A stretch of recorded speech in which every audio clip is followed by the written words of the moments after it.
Hello citizens! In this video I would like to talk about the trading segment of Tony Z's panel at CitizenCon and its implications on the game in the near future. As always, if you liked the video, sacrifice a like to the YouTube algorithm and subscribe for more as we're on the way to 1,000 subscribers. Also a side note, my channel now has community features unlocked, so I will be posting there as well. So we already know several basic facts. We know that eventually there will only be one mega server, and already all trading locations share one inventory across all instances. At the moment, this creates shortages of goods at almost every trading terminal. This is due to the fact that many players come through with large ships, buying up large portions of the available inventory. And according to CIG, that is largely possible because loading up cargo doesn't take any time regardless of whether you're buying 10 SCU or 100. The proposed solution to this is introducing manual loading of cargo or the ability to hire NPCs to load your cargo for you. Along with that, dynamic economy and dynamic pricing will help through adjusting the cost of goods and services based on the global and local demand. So how does this help solve the problem? Let's say that we have a small outpost that produces 100 SCU of a certain commodity every hour.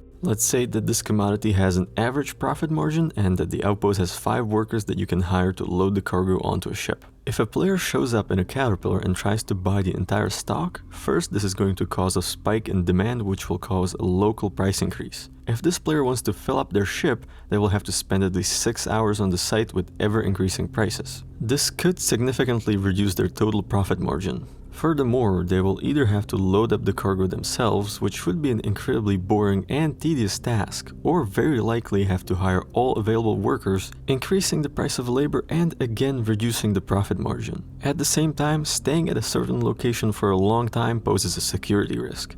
Outlaws may spot your parked Caterpillar and set up a trap while you load your cargo. So let's say that in the meantime we have another outpost that produces the same amount of the same commodity with the same profit margin. But instead, a player flying a Nomad arrives. They buy only a portion of the available stock. This will also cause an increase in local demand and an increase in local price, but it won't be nearly as significant and is very likely to normalize before the player comes back for another haul. Also, since they're buying less cargo, they might be able to much more easily load it up themselves or pay for fewer workers, reducing their operating costs. What I'm getting at is that while the player in a Caterpillar might ultimately end up with more money, the player in a Nomad will collect a higher profit margin on their investment, and they will likely be able to make multiple hauls out of the same location, while the Caterpillar captain will probably need to wait much longer for the price to get back to normal. There might also be a reputation component to this, where if you don't have enough reputation with a certain outpost, they won't let you buy their entire stock or won't give you a good price on hiring their workers. Gaining reputation with an outpost could possibly be achieved through selling them the supplies they need or by doing other missions for them.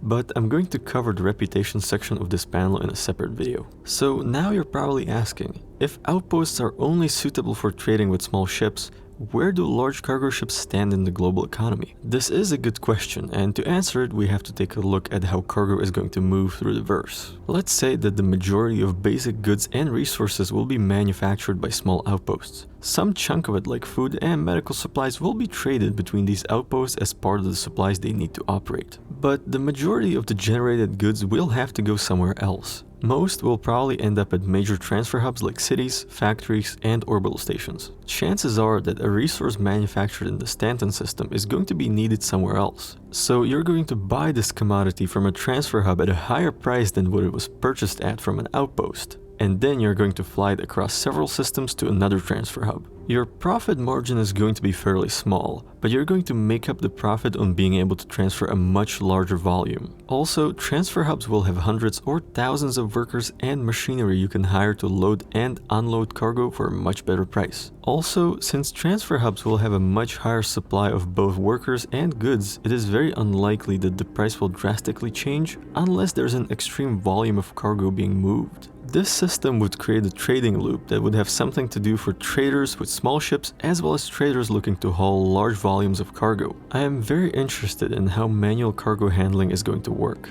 I think what we're going to see is CIG adding small areas to landing pads where your cargo will appear, and you'll be able to use tractor beams or carts to load it onto your ship. This obviously comes with the long-awaited cargo refactor and physicalized cargo, so now it will be possible and profitable to disable ships and steal the cargo. Also, most of what was discussed in the panel is a long-term plan. However, some of the features of the underlying quantum simulation were promised to be delivered with the 3.16 patch. While this won't fix trading directly, it will likely provide a better experience with dynamic economy and missions. With that being said, that's it for tonight. What do you think? Are you excited about Quantum? Are you going to load your cargo yourself or hire help? Let me know in the comments, fly safe, and I will see you in the verse.